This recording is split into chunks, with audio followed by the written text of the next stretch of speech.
admit defeat, Wookie. Give it to me. What? I didn't even think about it. You don't know what you're doing. Give it back. How dare you look down on me! Give it to me! Looks like it's my turn.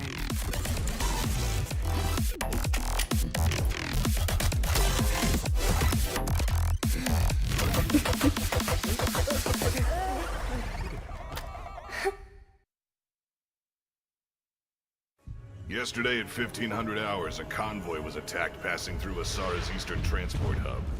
Survivors confirmed the attack was perpetrated by the Asara Guard. This is the third attack this month. Residents and merchants in the area were already panicking. Hamka, one of the leaders of the Asara Guard, is our prime suspect. He operates east of Zaltiva and has been extremely active lately. We have reason to believe that he is trading stolen supplies with an unknown party in exchange for arms. You need to find out what he's planning. At dawn, recon drones sighted Hamka in a fishing village near Zaltiva. Get there, find and neutralize Hamka ASAP. The village is unusually quiet today. Watch out. Don't fall prey to an ambush. Take out the intruder! To the garage! What the? Target down! Go for it! Beware of hostile suicide vehicles. For Honka! Fire out! Take them out! Something's wrong there! This bridge is vital for transit. If the bridge is blown, we'll lose our reinforcements. Disarm those bombs, now! Stop them! Go! Full throttle! All bombs are disarmed. Good job. Fire! Hold them back!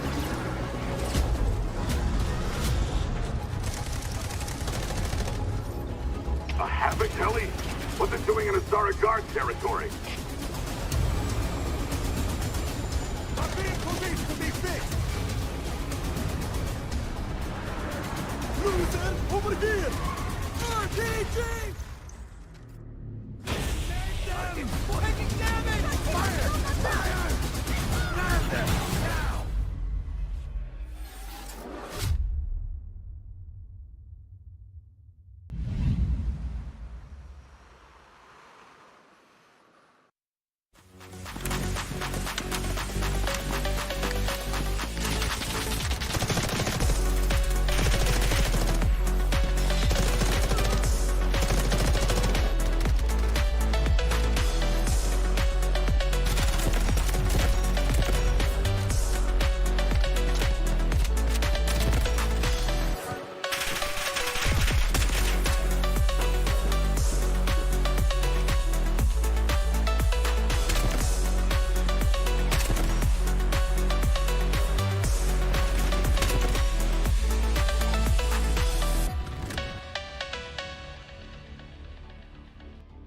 Hello and welcome to the Delta Force Community Tournament for Europe. We are jumping into warfare today. Yesterday we had operations and we are getting stuck in to the battle. Today we'll be waiting to see what it's got in store for us. My name is John Allen, with me is Blank, and we are going to be getting underway very, very quickly. We've got 2 matches and plenty of money to be dishing out as well, Blank. Yeah, hello guys, welcome back to the Delta Force times. We had operations yesterday. Today we're going to be working with Warfare. Obviously very different game mode, a lot more players to be involved here as well, so it's going to be slightly tough to track everything, but we'll do our darndest to do exactly that. It should be a fun day so far. I think we've got 2 games lined up for you on trench lines, so overall should be pretty fun. Absolutely, a lot of opportunity to shine over the course of today for our teams. It'll be group versus group. We'll get into that all later. But 24v24 is the game mode that we will be playing. Attack, defend, and we'll take a look at the rules now that these teams will be playing under. As we head on over, we'll catch a glimpse of that prize pool as well. You can see the ranking for that prize pool depends on where you finish in the grand finals. So it's not in these semi-finals that we're playing today. It will be the grand finals that we're playing on Sunday for Europe. From Group A, B, C, and D, you can see that the top groups from each of those the top teams rather from each of those groups will be playing into those grand finals, and it is the top 6 groups from each of the matchups. So A versus B, top 6 groups out of those, and the top 6 groups from C versus D that will be playing in those finals, along with 2 invited teams on either side. Yeah, so slightly complicated, but it will just be the teams within those groups as well. So we have the groups going up against one another, and within those groups there are teams, and it'll be the top 6 teams ranked by their points within those matches that'll be going on towards those finals. So you are slightly playing against your own teammates as well here, trying to get more points than them, but that should come through as long as you're trying your best. So everyone's going to be working as hard as possible to take over those points, to make sure they get through, remove those enemy snipers, take down those vehicles, and ensure they have clear progress towards those points. Absolutely, trying to gain as much as possible over the course of their 30-minute games. We'll see just what they're able to do. Top prize of $3,500 blank and a total of $12,000 on the line, as well as little bonuses for top medic and top killer. If you're able to get the most kills over the course of the tournament, that will be your prize. And top medic, I'm assuming reses, it might be top healing. I have to double check on that one actually. We'll be coming back to that one later as well, but a prize for that one also. The game mode Warfare is a 24 versus 24 game mode. You play against a defending team, and you have to try and push them stage by stage, point by point, further back into their territory, and then claim those final control points when it comes down to it.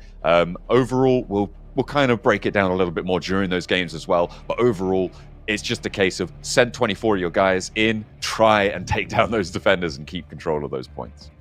Yeah, it's definitely a case of making sure you make good use of respawn beacons, smokes as well to get onto those points, and ensure you have what it takes to get through a lot of those nasty chokes, which there is quite a lot of them over on Trenchlands as well, especially when you start to get towards those final positions and you've got to mount that hilltop. That is a rough position to play a lot of times, so I'll see how teams actually tackle that and get that underway. We'll be watching 2 matches today, but there will be more matches happening in tandem alongside a lot of that. So there is more going on behind the scenes. We're not just playing 2 matches and that's done and dusted. There is a lot more happening besides just that. But overall, I think it's a very, very fun map that we get to watch, at least there on Trenchlands, because you have very, very differing parts of the map there, where you start in the trenches from the tree line as the attacker side. There's a lot to do. Let's take a look at the group draft here for you and check out which teams will be playing here in each group. So for Group A, we've got Polska, Gurom, Arrow, Ctrl, Alt, Elite, which is an awesome name, by the way, VALKIRIA, Team Shelby, and Sharks, Kaspiy. Oh, I wonder if that's a Peaky Blinders reference there for Team Shelby. We'll have to wait and see if they're able to take that ruthlessness to the battlefield. Group B, Full Safe, Sons of War, Les Ratz, SPEKTR, TanoSSquad, and Exile Raiders trying to bring the thunder here. Nice. I'm liking Les Ratz. I feel like that's a favorite of mine so far in Group B. Yeah, for Group C, we've got Pakamaka, Classic, War Machines, Rage Mode Esports, Ascension, TacticalNuke, and the Unseen Knights. And for Group D, Meet Your Enemies. Meet Your Memers. Meet Your Memers, not Meet Your Enemies. Yeah, I don't know either. Seventh Liver. Sure. Termonova, Pepegas. I hope they do better than their name suggests. The Dullis and the A team, which is obviously what you want to have on board. No one's looking to bring their C team here. Absolutely. We are going to be seeing Group A and Group B face off against each other over the course of today's games, and Group C and Group D. So Group A and B will not be playing either a Group C and Group D. We're trying to keep it consistent, give everyone an opportunity to be both attacker and defender in the same group setup. The only time that Groups A and B will meet C and D is when they head over to those grand finals, if they're in the top 6 of their setup. Now, we're going to take a look at some of the players playing on side. You can see Group A, for your viewing delight and delectation, is on the screen now. I'm taking a look through these names. I'm seeing some fairly chilled out names, except for Pujar, which I don't think is something that you want to be bringing to the battlefield. That doesn't sound healthy. Hey man, whatever works on the battlefield. That's what I'm saying. All right, you want, I guess you want to keep the enemy off the point. Drop a Pujar on them. It's easy. That stick's going to keep them away.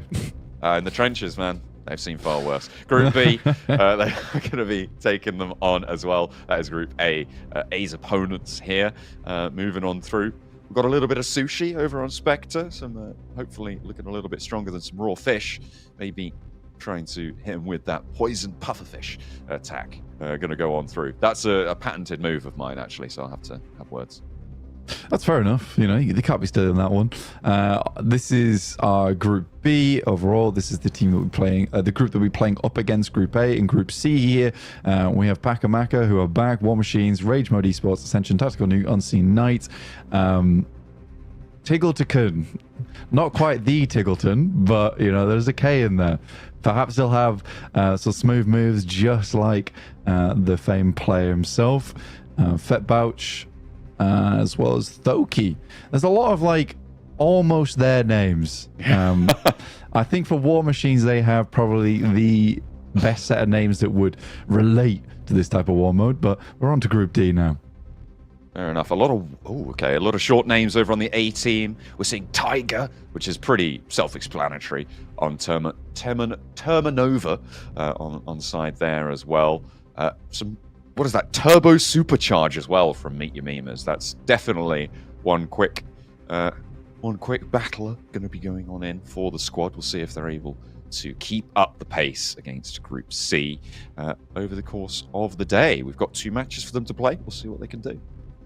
Yeah, honestly, it's an interesting game mode to have like in a community tournament as well. Like, there's going to be a lot going on. I'm really excited to dive into it. It's definitely going to be hectic at times. I'm interested to see how they actually line this one up, because are they on 24-man squad comms? Who knows? Probably just the 4-man squad. So making sure they can get themselves aligned on what they want to do in these matches is going to be very important. But if you've played any Warfare before, you know that one team, it might be your team, can have a significant difference in terms of how these matches play out. As a 4-man squad, you can be hellish on the battlefield, and we see if we have any of those types of gamers with us here today in our Delta Force community tournament. Overall, it has been a while since we've had this type of gameplay on the big screen. It's nice to see all the way back in the Battlefield days, and now here with Delta Force.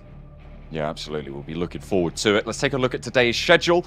We've got 2 matches which we'll be watching today. There are more matches going on, but these are the 2 that we have got for you today, both on trench lines, as you spoke about before. The first match we'll be watching will be Group A versus Group B. So they will be taking on one another. Group A will be the attackers. Group B will be the defenders for the match we're watching there. And then after that, it will be Group D versus Group C, with Group D on the attack and Group C on the defense, both playing on trench lines. And you might have noticed, if you're a clever bunch out there, that D is actually after C. That's because they'll have already played a game, in which case they are switching the sides around. So they'll already have finished a match, but we'll get those match statistics for you up and running as soon as possible once we finish this first match, because this will be the first one all the players will be diving into to begin with, whilst we get things sorted out in the back end of the scenes. Absolutely, we are making sure that everything is ready and raring to go. So let's think a little bit now about the setup that we're expecting for these matches, right? Because the way that you win this game mode is by getting points in the game. To put it bluntly, that's kind of the only way that you can make your way up those leaderboards. And you can get points not just for getting kills, although that is a very solid way of earning points.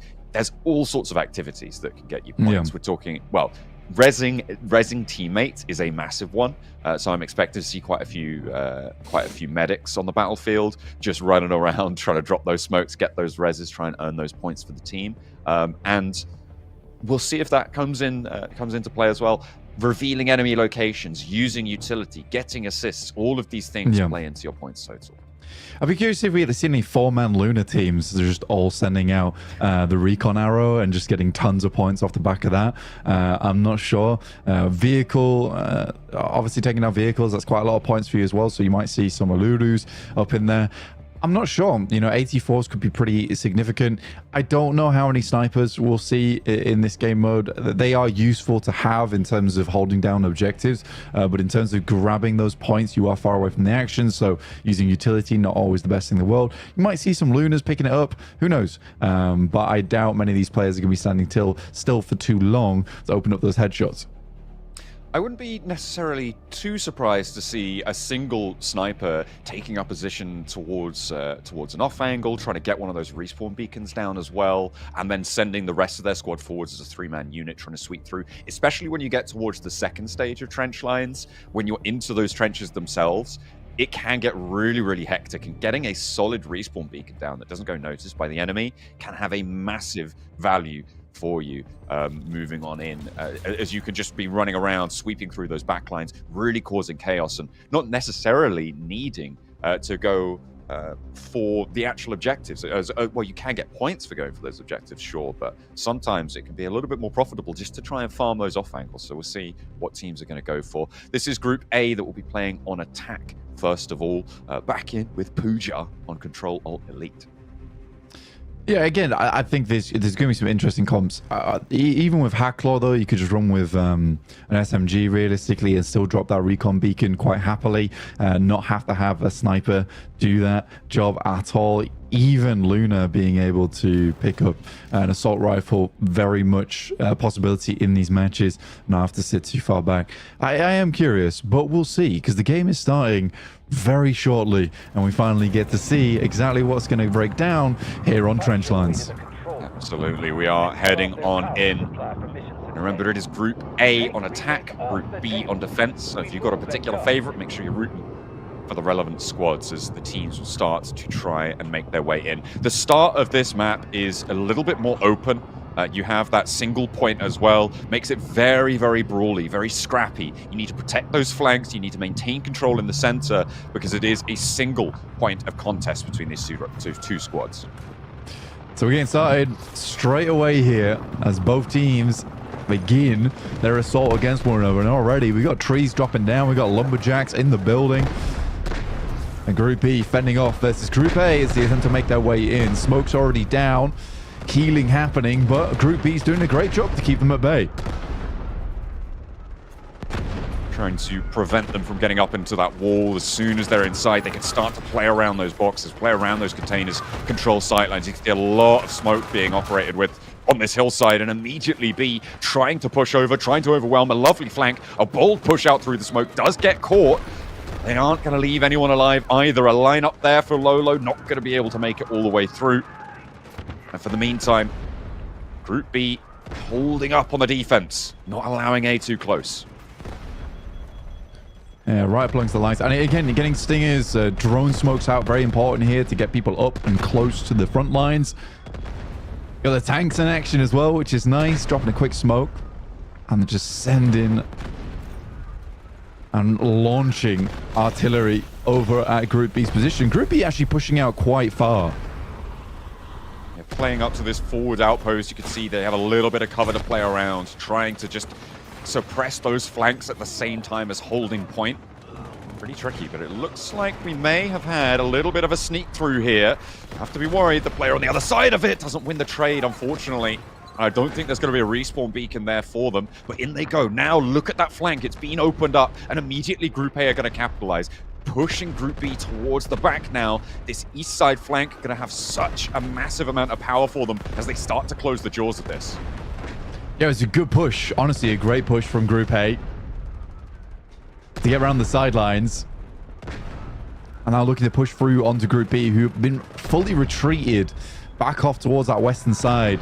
So a real tough turn of events. They are doing a good job to keep Group A at bay, as a lot of them are falling along that smoke line, but getting in towards these buildings, get behind the crates here as well. Very important, but a wonderful push through the storage container from Group B that they know is positioned, looks to go for it, and they will find Viren. That is fantastic news. Will the respawns come through fast enough? Another solo player pushing through. Group B are responding, but they're giving ground. Sorry, Group A are responding on the attack, trying to push through as Group B respond out wide, giving a lot of ground in the center of the point. You can see two corners now pretty much fully in control of Group A on the attack. And these off angles just continuing to be controlled here. Group B not able to do too much. This container tunnel really not playing well for Group B, and I think this might be the point falling. There is a respawn beacon there inside of the smoke, so players are just instantly pouring out of it, but great response there from Group A, just sending themselves in. And with this tank that has just been very well covered by the rest of Group A, it is difficult for Group B to get any kind of foothold. They have reduced the reinforcements by around about 70 here, which is not too bad. Usually this point does fall a lot quicker. But right now, you can see the respawn beacons just aren't really in effect. The flashbangs are going through, and finally, Sector A is now covered by Group A.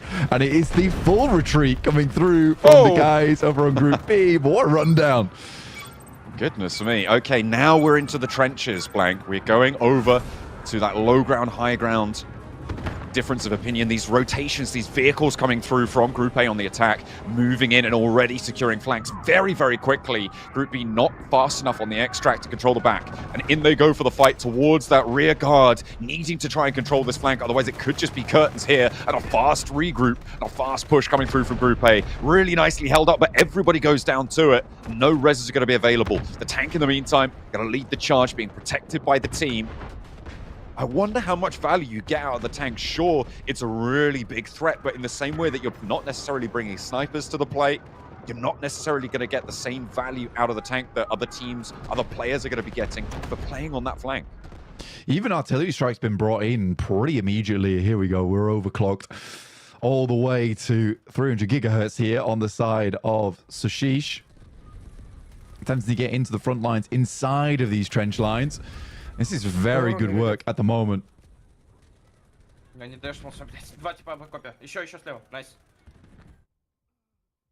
On board with the comms there as well, making a little bit of a run around these trenches, and this is what I was expecting to see, Blank. I feel like it's generally what happens on this stage, certainly in the games that I played, is you just go for these rotational running back and forth between these 2 points. If the defenders can take the time to keep control of Bravo 2, allow Bravo 1 to fall short, but as soon as that goes through, you need to start moving in, rotating through, allow the attackers to move over to the alternate defensive point as you backfill. That's the only way that you win this one. You can see they're starting to go for that. It's a little bit of a chop and change, a rotation around, and that only benefits the defense. Yeah, this is probably one of the few areas in terms of when you're looking over at Warfare where the points are split apart enough and with enough cover that you can backfill like this. But immediately, Group B on towards the point of Bravo 1, looking to hold this one down as much as they can, and Group A getting decimated. Lovely smoke up front lines, and this is a full-on push coming through from Group B. Really wonderful stuff getting over towards that top side. I did shortly see that Puja, he's on top of things, so that Puja working very well to the advantage of Group B. Yeah, all right, okay.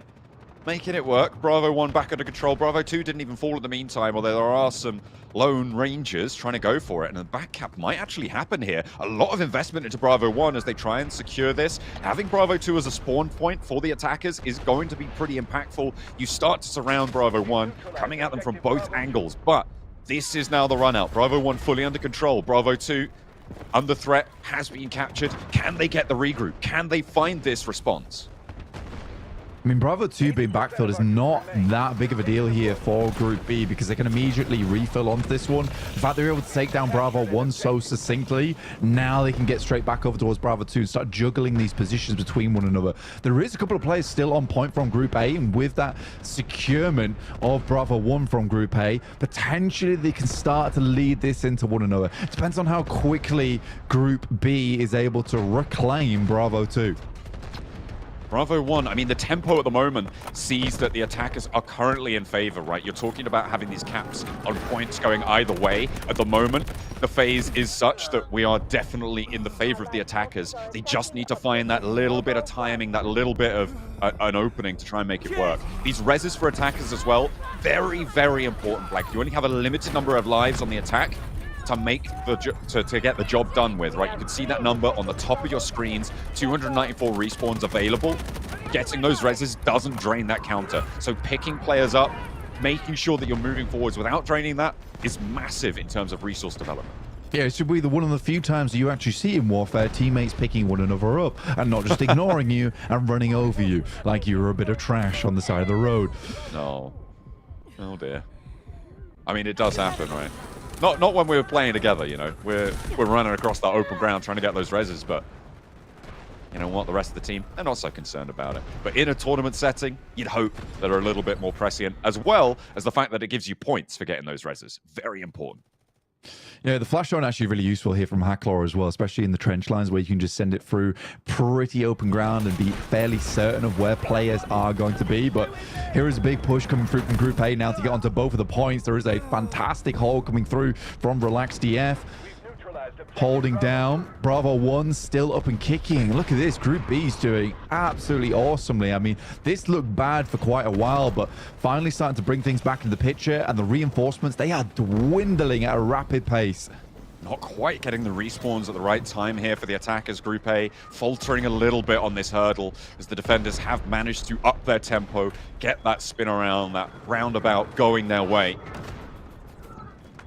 Doing a lot of work. You can respawn onto your team, onto your squad mates, or a respawn beacon should it be available to you. So having a back position for the attackers would be really nice if you're able to get around, try and anchor into a position. That river on the south side is really interesting to be able to have that going as well. You can move up on that side, create a lot of cover, make sure that you're holding down the entire length of it and move in from another angle. Vehicles to rotate around towards the back line as well. Really important for the attackers. You can see they're dropping in, moving fast. It was a very quick and clean approach there from Group B to be able to take down Bravo 2.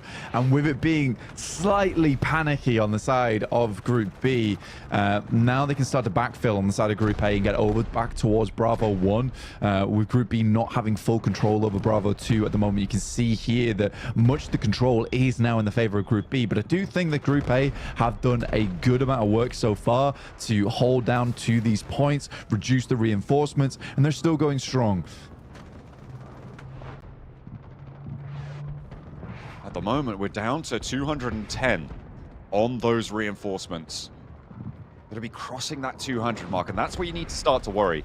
Fortunately, it looks like these points are a little bit under control for these defense. They are taking the point just as fast as they're getting captured in response.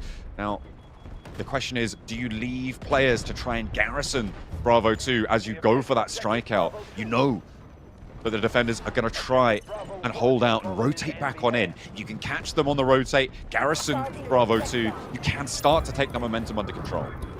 Yeah, it's so incredibly difficult right now for Group A to even get a foothold because they realistically need to split their team up into two forces, one assaulting Bravo 1 and one assaulting Bravo 2 at the same time, and that kind of coordination is difficult over 24 players. That is a lovely spray down from the hip there coming through. Nice one. Looking for more as well. That tactical hold working wonders. A lot of control needed from those, from the attachments that you're going to be bringing to it as well. Definitely a nice fast run and gun play style that plays into this trench area nicely. Making things work. Very dynamic. And that's exactly what you need with these tight corners, these fast engagements. Large mag capacity, also very important. Yeah, having that tank on the back lines, especially with the tactical smoke deployment as well, is just fantastic. The fact that they're able to use that on the side of Group B to sort of clear out points whilst it not being too far in danger. You can see that tank is not pushing too far out. Its specific duty right now is to clear out this position. Finally, Group B back again on B2. Doesn't really matter though, because Group B already sent some reconnaissance back over towards Bravo 1 and are picking this up currently, and they have a lot of players on this point. It is just back and forth. Maybe a case of waiting for those artillery strikes to start to mount up. Potentially a guided missile could change things here. As the attackers continue to put pressure on, they have Bravo 1 under control again, but it is not easy to contest this. Two players still down in these smokes, playing actively, and without being in combat, the team can respawn on them. This might be a really fast recap for the defenders. Yeah, it's absolutely insanity. I mean, for Group B, this is very, very well played. It's just so tough for Group A right now to get their claws in anything and keep a hold of it. Bravo 1 slowly going down though, but at the same time, Bravo 2 is being picked back up by Group B. 127 reinforcements remaining. Is this going to end in the trenches, John? I mean, this is something that I was quite worried about, right? Is just having these teams going back and forth, not super worried about the objectives. They're just trying to farm these points, right? That is exactly what they're here for. That's what they're going to be trying to eke out of this one. With 116 reinforcements now, the attackers may have just been able to do enough. Bravo 2 definitely not under control, as Bravo 1 similarly fated. Bravo 2 could potentially be under threat. That vehicle on the flank doing a lot of work for those respawn capabilities, for moving on in, for the rest of the team to be able to push forwards. Yeah, again, it's sort of a tough decision to make as well, because realistically, most players on the attacking side wants to save their guided missile for that final point where you're trying to get players out of those server rooms in the warehouses, and a big guided missile can absolutely change the fate of things. But with only 88 players remaining in terms of the reinforcements, do they have enough saved up for a guided missile? Do they want to expend that right now? Dropping those vehicles. Ooh, a swift little drop down, and the tactical hold not quite enough. Crossfire established on the hold of the point. It's going to work out right now for the defense. Bravo 1 still firmly under control for the attack, but Bravo 2 may be falling here. Hang on a minute. Have they managed to find an opening with 81 reinforcements here? A big respawn for the defenders, but that seems to be being swept aside. Have they managed to find that opening they're looking for, and will Bravo 1 fall too quickly? I think both sectors being fairly well controlled, and I mean, Group B definitely taking advantage of Toxic here a lot. She's especially strong with the Swarm here in the trenches, where they can get a huge amount of work done, really weaken the opponents as well when they try and take these positions, and so they just have Toxic on deck every single time. So for Group A, they are struggling to get in, and honestly, for Group B, they have mounted a fantastic defense on this side. I do wonder if the other trench lines they're going on right now are something similar to this.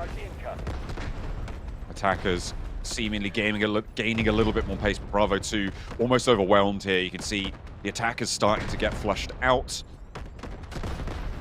And in the opportune time, now's the time where you've just got to start throwing everything at the wall, get those artillery strikes down, get those guided missiles involved. Bravo 1 not falling here. Bravo 2 as well, just about on the edge of being controlled.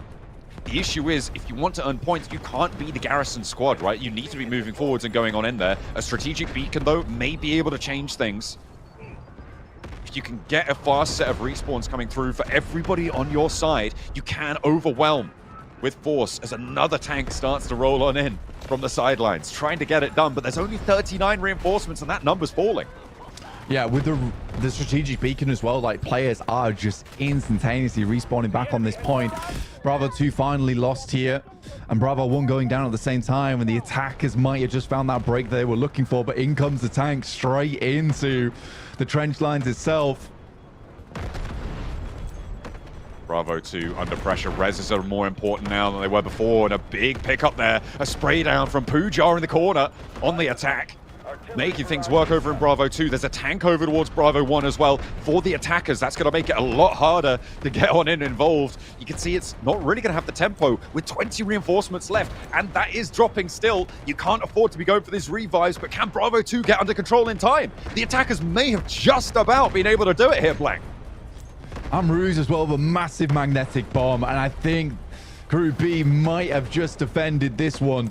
There is still an assault over towards B1. Fortress got a lot done with his artillery barrage earlier on, but he is now looking to cap the point, but immediately gets decimated. The tank is finally dispatched, and Group B desperately holding on. But for Group A, with 3 and 4 reinforcements left, it is defeat for them. And what a game from Group B.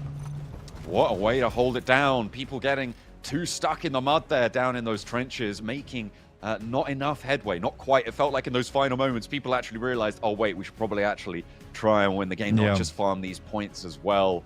And they just didn't have that momentum in time. If they'd have invested a little bit more on those drops. But that's the thing, right? Like you were saying, you want to be holding those points, that guided missile ability until the late game. But there was no late game for them to hold for. A little bit of wasted supplies there. It's a tough one as well because you take a map like Cracked as well, where Charlie 1 and Charlie 2 are your last objectives on that match. Those two can be bounced between very quickly. On Trench Lines, it's a completely different ordeal where Alpha 1, that getting taken leads into Bravo 1 and Bravo 2, which are the 2 points that can be bounced between. So it's not even in the end game that you're struggling at that point, and you really do need to have some significant coordination on the side of an attacker's team for Bravo 1 and Bravo 2 to be taken at the same time. I think Fortress had a really strong result on that map as well as an individual player, just with the artillery barrages that he was sending down, and likely all the time he was just on that point on Bravo 1. Yeah, it was pretty nasty stuff. We do have an interview lined up, I've been informed, from Team SPEKTR. We've got Sushish rather from Team SPEKTR. Oh, Sushi. Okay, there we go. I was wondering. We were told to see Sushish. We can't quite hear you. I think the stream will be able to. At the moment, we'll be on board with you. Oh no, I was muted. My bad. Oh, okay. Okay, so no one could hear you. How was that game for you? You guys on Group B on the defense, you managed to hold the lines just about. Yeah, it was quite good. It's very different from the main game on regular game, so it's really start. The game I really start. A lot of good players, but we managed to do some points, so I'm happy. Yeah, I think we actually got to see you a little bit during those games. You're kind of a hip fire god, huh? That was really fantastic to watch. I can use it, but it's really situational, like really close range on certain situation. I use the hip fire, but it's quite good, so why not use it? For sure, for sure. I think there was the big problem that the attackers faced was the fact that you guys were just bouncing between B1 and B2 all the time. And I know that's a struggle when you play a map like Cracked as well with C1 and C2. Were you just bouncing between both of them as well? Yeah, it's quite hard, but it's like more like all the people go on one place. It's like when you get a point, most of the time all the team will leave this point and go to the next, so it's kind of free to retake, so you know. Yeah. Do you think that is a little bit more emphasized because of the point scoring format of this game? People are a little bit less focused on actually achieving the objectives and just farming those points, or do you think it felt like you're just playing the standard game that anyone could log in and play, I don't just think with so. a high caliber player? I think the people playing with the points, so it's what's qualified them, so I think it's the thing to do also. Well, but win the game gave 10%. Oh, sorry. Yeah. Well, last thing before we let you go, do you guys think you qualified off that game? Do you think that game's going to be the one that leads you through to the end? Because I think your team did pretty well in it. Yes, I think we're third on our team, but yes, if we win the defense, I think we're quite in a good spot. All right. I hope so. You guys are trying to get the way through. You're on attack next, is that correct? Yes. For next time around. So you guys are going to have to try and break through those same lines. I would understand if you don't want to give away any of your strategies, but do you think that you've got something different than what Group A were able to bring on the attack? Do you think you're going to be able to do something a little bit better? But try the flanks, but I don't know. We will see. Excellent. Well, before we let you go, have you got a little shout out for any friends, family, fans watching? Yeah, so thanks for the support. I hope we can continue and we'll have another tournament. So yeah, looking forward to it. Brilliant. Fantastic. Thank you very much. We'll let you go. Get ready for your attack on the trenches later on, or you might be on a different map. We're going to be watching a trenches map this time around either way. But thanks for participating and good luck in your next match. Thanks, guys. Have a good nice one. There we go. Nice hearing from Sushi there. That was very nice. He's very happy to be here and hopefully seeing more of these tournaments in the future. I hope so too for the Delta Force community events. It's been good fun. And the warfare, I think, we were a little bit worried we wouldn't be able to follow quite what was happening, but it felt like we really got a good picture of how those trench rotations were going. Yeah, it was definitely a tough one in terms of like trying to get in there. It's nice to hear from the players as well in terms of the case that they are trying to go for points at the end of the day, so they are just rushing onto it. It is sort of the done thing in those games where you take Bravo 1, it's like, all right, everyone to Bravo 2. You don't really leave any backstops. And in this sort of game mode, it's hard to leave a backstop there because you're actively giving up points to ensure that the rest of the squads get further into the game. So I do wonder how this will go forwards in terms of that. You do get quite a few points for being able to retake an objective, so if you were on that backfill and able to prevent players from getting in, maybe get some points that way. But I imagine that might be how most of our games go going forward. Yeah, maybe. We've got one more match to play today, and we'll see if that does change. I would hope that there's a little bit more investment on potentially using those artillery strikes and those dropped vehicles as well. Maybe just try and give one of your team the ability to save onto those to those late game guided missiles, which is really what you're trying to have an impact with. Although the trenches do make vehicles a little bit less impactful. Because everyone's got a trench to hide behind, right? You can't really shoot a tank shell into those really skinny little corridors. I think it was mainly in the barracks. I think that, to be fair, there was one player, can't quite remember his name, but piloting the vehicle, the tank on the side of the defenders, with some extremely good tank play with the smokes that they were deploying as well. But they were essentially just sending shells into the barracks over and over again. And that definitely assisted the defenders in a big way of being able to actually take players out, because it was 1 or 2 players at a time that he was being able to dispatch. Very, very important. Let's take a look at the stats from that last game and get a real good picture of how things broke down in terms of where teams place.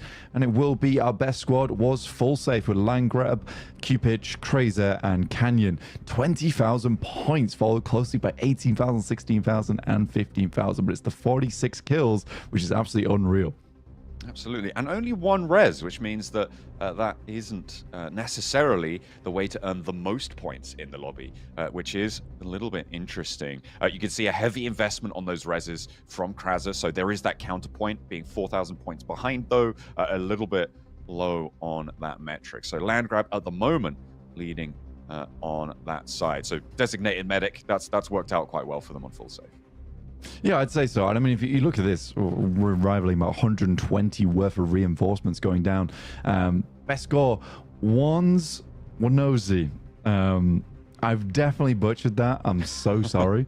But it would make sense. And I think that if I worked a little bit harder on my Polish, I might be able to pronounce that. But yeah, this was the player that was in the tank the entirety of the time for the defenders with 21k points total. So you can see that he was getting a huge amount of work done just playing that dedicated tank role. So really, really fantastic job to him. Yeah, investment in that vehicle side. It's interesting, though, that you got that huge amount of representation on this front page from attacking squads as well. Remember, of course, that they didn't actually find the win. So the fact that they're on this front page with such force is pretty strong. And there's Sushi as well in number 6, able to put in an appearance. So not only on the stream with a little interview for us, thank you very much, but also in that 6th place overall with 18,000 points. Yeah, so really, really good job. And again, the attackers are always going to get some good stuff. And look at that, Sushi with the best kills, 59 total over there on SPEKTR. So very well played to him. I didn't know we were talking to such a superstar, John. I know, he's certainly cold as ice in the in those matches, in those trenches. 59, making a lot of impact here, trying to get on through those lines. So as the best kills do go their way, you can see that is going to be represented across the board by various different teams as well. A nice little spread there for everybody to be able to get a piece of the pie. Yeah, some raw Sushi power at the top of the leaderboard. Here are our best assists coming through from Canyon.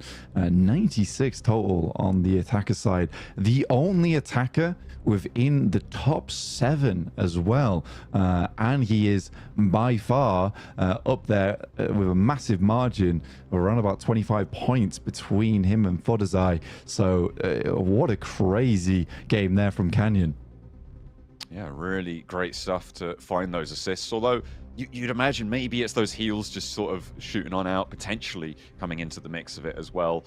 Grabbing those assists and doing a little bit of damage as well. We'll see if that continues to be the case, earning as many points as they can as the best assists. Very easily settled in this case. I wonder what the most reses was, actually, because we saw at least one squad have a designated medic, right? Having one of those players play on it and just pick them up as they go, play towards those backlines, try and keep gaining ground with those trades and get those reses on the backline. And you can see that actually it was Kraza who we saw before with 27 to lead it. Yeah, I wonder if any of these stingers are having fist fights with one another, trying to res players. It's like, no, I'm getting this guy up. He was my target. He was my rescue. So they're fighting over who can revive first, which is, again, you don't see that in your normal poke games. But it's nice to see it here, actually fighting over being a nice guy, which is not the norm. Absolutely. You know, you gotta make it known just who you are. But you can see that not too many players got even quite close to that 20 rescue mark. You got down to 5th place, kind of within that sort of ballpark. But from there on, it's sort of you just pick up who you see as you go, and you're playing a medic class. So we'll see if that is going to continue to be the case in our future matches. We do have to move on from Group A versus Group B now, though. We will be going over to Group C versus Group D. Again, though, on the trenches. Yeah, it's going to be another fun one. We get to watch some different players, maybe some different tactics, but in the meantime, we'll have to go to a break, so stay tuned, because we'll be back with Trench Lines very shortly.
Objective Bravo 1 is ours.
Yesterday at 1500 hours, a convoy was attacked passing through Asara's eastern transport hub. Survivors confirmed the attack was perpetrated by the Asara Guard. This is the third attack this month. Residents and merchants in the area were already panicking. Hamka, one of the leaders of the Asara Guard, is our prime suspect. He operates east of Zaltiva and has been extremely active lately. We have reason to believe that he is trading stolen supplies with an unknown party in exchange for arms. You need to find out what he's planning. At dawn, recon drones sighted Hamka in a fishing village near Zaltiva. Get there, find and neutralize Hamka ASAP. The village is unusually quiet today. Watch out. Don't fall prey to an ambush. Take out the intruder! Artillery barrage! What the? Target down! Go for it! Beware of hostile suicide vehicles. For Hunter! Fire out! Take them out! Something's wrong there! This bridge is vital for transit. If the bridge is blown, we'll lose our reinforcements. Disarm those bombs, now! Stop them! Go! Full throttle! All bombs are disarmed. Good job. Fire! Hold them back!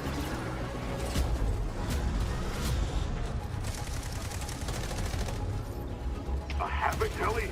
What's it doing in Asara Guard territory?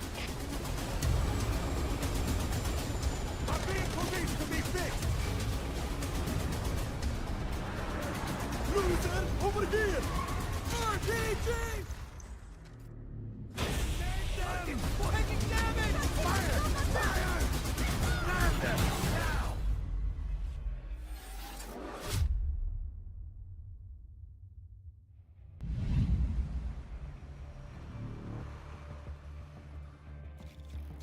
Well, as we wait for Operation Serpentine to kick off, we are going to be going in for our second match of the day here for the Warfare section of the Delta Force Community Tournament. We are going to be watching Group C and Group D take one another on the trenches yet again. Group D will be on the attack, Group C will be on the defense.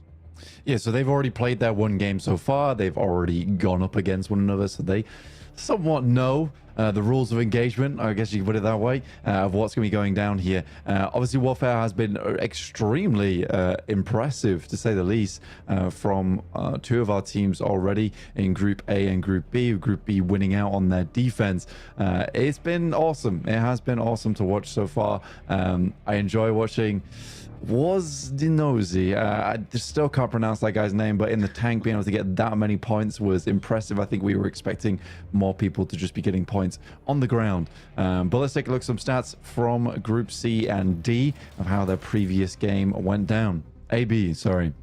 Okay, yeah, so this is the overall standings between the first two groups that we saw before. You can see that in the semi-finals, currently it is the top 6 that go through towards those grand finals. So at the moment, the cutoff is around 53,000 on that scoreline. So Arrow would be the last qualifying team, and they would be from Group A from this first setup. That means that in the next match, you're probably looking at trying to push over that 100,000 mark to get in towards the top 6 of this lobby. We'll have to wait and see who's able to make it up there, but you can see the points stand thusly. Yeah, and then we go into Group C and D is Pakamaka at the top, 124k. So their match, I think, must have gone on for a little while longer than ours did over on A and B, being able to take down Bravo 1 and Bravo 2. 120k, that is a very lovely margin, but very close behind, 121k for Rage Mode Esports. Yeah, absolutely. A nice little pickup there. Both of those two teams probably looking pretty good to be able to shuffle on forwards. But you're right. Going to the next stage is a huge point scoring opportunity because of the fact that it's A versus B, and they're always going to play each other, means that you don't have this disparity in terms of opportunity of match length between those two groups. So whilst there are a lot more points on board here for C and D, the relative point scoring is still ordered and it is still the same. So despite groups A and B having fewer points overall, it's sort of the same game. either way, and that's the reason that you have to keep those groups stuck together so that they have the same game lengths in order to make it fair for who qualifies. Absolutely. So again, having those groups play together multiple times is good. It's going to be helpful in terms of being able to get towards those top fives, which is good news for them. But again, we do have to watch this final attack come through.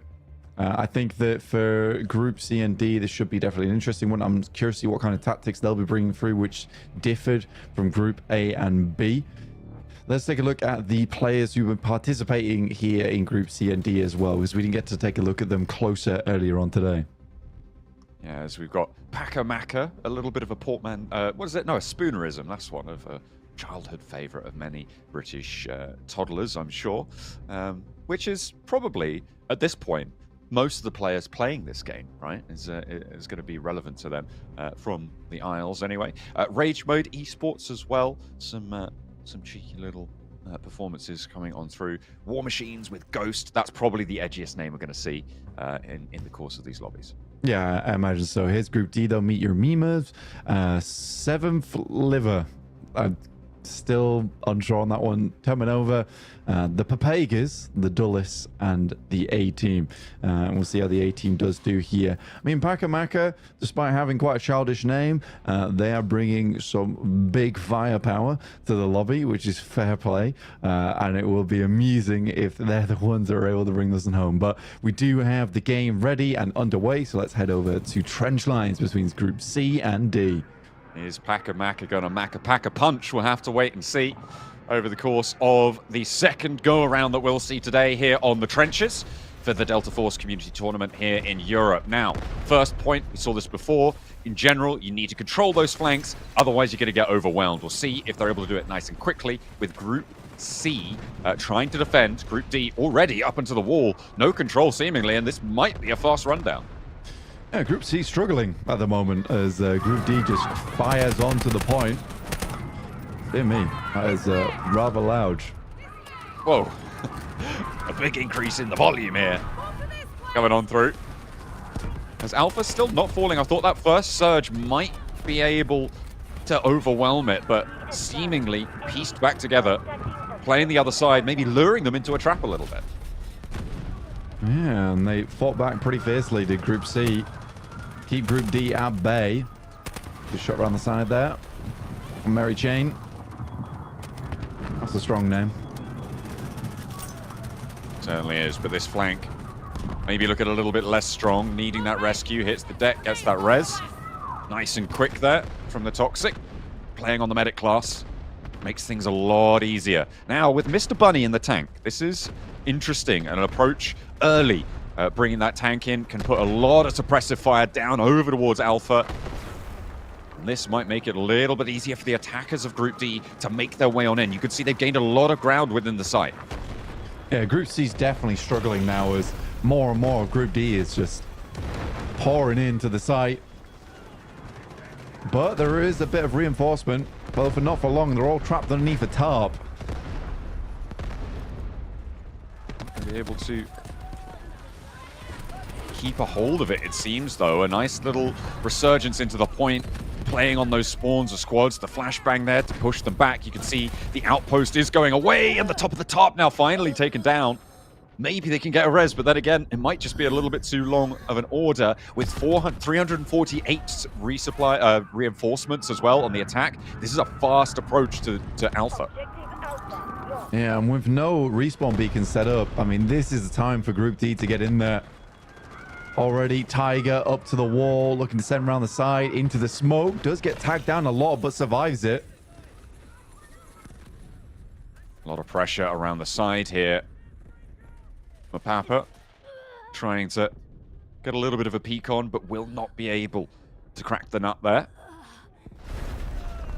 He's actually going to have to go for the full give up there and not be able to resupply, get revived on the outside, but a nice little insurgency over the side wall there, and that should be Sector A captured. Now, how fast can the defenders regroup? A nice little cutoff from the vehicle, but it's only going to find one or two. You could see Group C off in the distance starting to try and gain control of what will be the next objectives over in the trench phase of this map. Good shots coming through with Mr. Bunny. He continues to be a bit of a nuisance here. And now we're getting towards that side of things where we saw last time it get very hectic. Really difficult to take both of them out at the same time on Bravo 1 and Bravo 2. We'll see how Group D fares here. The retreat, the fallback. A lot of control put on the river here for Group D. And they're already securing almost the entire riverbank. This is a really interesting approach. Making sure that you've got that south side flank means that you can push up as a wave over these points in a way that isn't really going to play into that rotational style that we saw from the first match we had today. Yeah, you really need to be very dominant on your approach here on the attacker side to be able to take both sides at the same time. And already they are into Bravo 2. Whilst the rest of Group C fumble around Bravo 1. Not too sure where they are here, and at the moment it looks like they're trying to re-assault into Bravo 2, but that leaves Bravo 1 available for that capture fully. Bravo 2, sure, it's getting pressure put on towards it. Is there any response? Bravo 1 has been held by those defenders, and Bravo 2 now getting overrun. So a nice little push back into control now for Group C. Yeah, but now this gives an opportunity because they still have to cap over towards Bravo 2 for Bravo 1 to be assaulted upon by the attackers on Group D. A lot of ordnance been sent there in by Mr. Bunny, who's done some serious work there on the tank during this game. Making it work. As the defenders moving through these trenches nice and quickly. Nades, utility, pushed on forwards. Down into the trenches, peeking under the smoke. Playing fast and dynamic, and that's generally what you expect. Through the barbed wire, that's a bad time. Not going to be able to make his way through there. It's Bravo 1 now in control of Group D on the attack. Yeah, I think realistically what we didn't see last time was a slow push over towards Bravo 2. It was very much an immediate one, and I think that what you do from here is you start to control the ground around Bravo 1, slowly eke out the opponents, very much kind of like how you would take Alpha 1 here. You're essentially posting up as Bravo 1 being your defensive point and your spawn point, and then going from there. So a little bit more defense required here from the attackers, which I know is unconventional, but is required. Bravo 2 now feeling the brunt of the force. The difficulty you have is being worried about those backfills. That rotation that we heard from Sushi was a major factor in that first match that we watched. Looks like Bravo 2 under a lot of pressure from that east side. You can see a double pincer coming on in. Both prongs of the attack succeeding. They are pushing their way through. Can Bravo 1 be held by these attackers? Goodness me, 7x7 not only smoked up, flashed up, not having a good time whatsoever, and now blasted up on a sale of bullets there. But yeah, for Group D, honestly, very, very well done, but they are getting backfilled upon. Bravo 1 is being lost in the process whilst they attempt to take Bravo 2. Frustrating how this happens every single time, but in comes a little bit of an assist here with 4 players. It's just a couple, but that should be enough. And with Bravo 2 being now secured and no players from Group C over towards Bravo 1, this might just be it, John. The backfill didn't have enough momentum. And look at this drop down coming on through. Goodness me, okay. Not wanting to give this one away, but Bravo 1 fully under threat. Both sites looking to get captured, but Bravo 2 currently being overwhelmed. They're trying to recapture and keep the candle burning for themselves. Bravo 2 just about back in control of the defenders. And in the final moments, it may have just turned around. Yeah, Mary Chain bringing the pain. No need for Peter Parker in this scenario, it seems. Fedbauk in the trenches here, but yeah, really good job overall from Group D. They were able to reclaim B1, and I think that's the main thing here is you can continue to assault over towards Bravo 2, but as soon as you lose control of Bravo 1, you're back to square one here, and they don't really want to go for that one. Still, having 300 reinforcements still left, now that tank on the sidelines from Mr. Bunny putting in the hell and the pain over towards the backside of this site, this might be good enough for him. Getting these reses, making sure everything's going, and that was a really fast regroup, a push out. The backfill didn't have too much momentum there, but look at the speed at which Bravo 2 is getting captured. I feel like a lot of the defenders over on Group C respawned back further into their territory, a little bit further up the hill. They expected the point to have already been lost, so they played for the next phase, and that might have been a mistake here, losing that momentum, and now they'll get pushed back further. Goodness me. This is tough stuff to watch as it unfolds. Now the defenders will have to back it up. Good respawn beacon, actually, over the front lines. Should be able to get a backstab off the back of that one. Now looking to take down Charlie. A lot of destructible terrain here going forward. Nasty smoke play there from Group C. And he's going to continue to sit here, but not until Stinger is revealed as the smoke dissipates. And now up you go. Up the hill. A difficult ascent. You need to go building by building on this approach, but who's going to be able to breach that line first? We didn't get to this stage, Blank, in the previous match. We saw it stagnate in the trenches. I'm playing quite far forwards towards these bridges. I mean, you kind of force out these choke points, but you can really push from anywhere along this line. The hillsides as well to the south provide a lot of oversight, but they're very difficult to move through for the attackers. Yeah, again, I think the main thing right now... Damn, Mary Chain is literally off the chain this match. Insane play so far. Hitting the deck. Crushing skulls as well. Really beautiful stuff there on the fast, aggressive spray downs. A couple of squads trying to make an impact here on the attack, but B7X7 making short work of it. These fast hop around plays.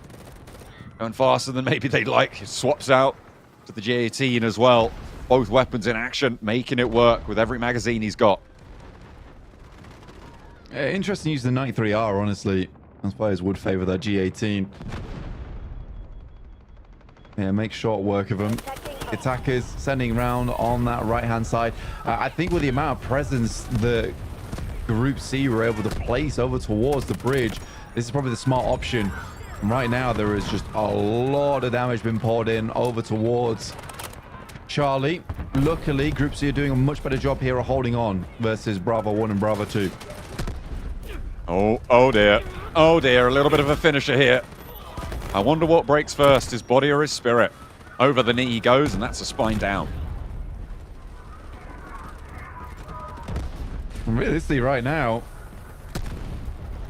Group D's the one showing backbone. Moving in towards this position. Good drop-offs on the vehicle as well to get in towards those back lines. The point is slowly diminishing over time. This might be another take here. Currently in control of the defenders, but not for long, I don't think. This might be a swift push-off, taking that enemy objective, getting this attack straight on through. And with 330 reinforcements still left, this is a really fast take onto Charlie. Yeah, this is gorgeous stuff. And I mean, as you slowly pour through, I mean, the next position on the map is definitely the choke point that most teams do not like to have to play. But after that, that's where you save up all your guided missiles for. Now, Sector C has been captured. It's time to start moving forward onto the next. Usually, teams will try and play out over towards that west-hand side, pick up the lumber area, and then slowly move through from there. Again, creating an outpost much like B1. But yeah, this hillside is hellish, brutal. Yeah, that open area is so difficult to move through. You need a lot of suppression. It can be a great place for vehicles to make an impact, to have those tanks, to have that ordnance laid down, although it can be easily dealt with by one of those guided missiles, by some ordnance as well. And now we're over the top. It's Delta 1 and Delta 2, a little bit front to back on this point, more so than other two-stage objectives. Delta 1 sitting a lot further back. Delta 2 sorry, Delta 2 sitting a lot further back than Delta 1. You can see there's just this straight up line on this hilltop. Yeah, this is where you need a lot of heavy ordnance to get rid of them, because they can hold in that position for a long time. And right now for Group C, it's almost a desperate position at the moment to be able to hold on to this spot. If you give ground here, you lose a lot of that advantage that this hilltop actually gives you as Group D starts to pour on over. Again, Mary Chain back on board, who has been unbelievable today. Another really strong position, and these long-range shots are somewhat devastating to Group D. Ooh, that attachment combination's working out. I have to get the build linked on over. The long-range spray down from the SMG-45, finally getting spotted, and that's a tank. There's not much you can do when Mr. Bunny rocks up, and all you've got is an SMG. So looking to take down D1, which is the smart decision here for Group D, and it's looking like it's going to be happening fairly shortly. We're on board with Hukame as he makes his way into the point, but we're not on board anymore as he drops to the floor. Oh dear. Delta One looking soon to fall. And this, as I said before, is a little bit more staggered of a push. You've got Delta 1 that falls first, and then you move on to Delta 2. There isn't really that same ring around the rosies dance you have as in those trench phases. In general, you are looking for step by step. There is the danger that Delta 1 can get backfilled by the defense if you leave it a little bit too unoccupied. And I think that is really actually got quite a high potential of happening. If a single squad just breaks out down to the low ground, moves through those trenches, tries to get in, I think there could realistically be a nice little quick backfill, but it needs a lot of commitment. Yeah, this is a situation where you want to crunch onto Delta 2 now, because there is enough space and enough open ground that you can keep that area secured. With Bravo 1, it's a slightly different story because there's a huge amount of cover in those trenches for the enemy team to backfill, but now there's a lot of sight given over to the guys on the side of Group D. Finally down. Bit of a long engagement there, but made it happen. Ooh, the gunner in Mr. Bunny's tank is doing work there.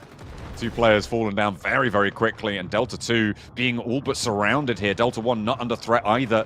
And Group D are running away with this one on their attack here in the trenches.